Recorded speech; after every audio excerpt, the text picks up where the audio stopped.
Okay, so everybody's freezing ramen, but yeah, what does the gluten-free girl do? I got some cassava noodles. Let's see if it works. I just did it so you can see it's still steaming.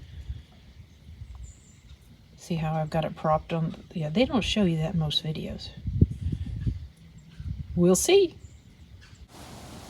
So yeah, my pasta froze. It's not staying up in the glass, but it's pretty frozen.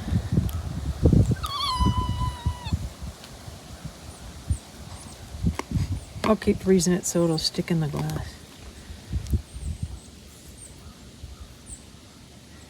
Can you tell I'm bored? Pasta is frozen.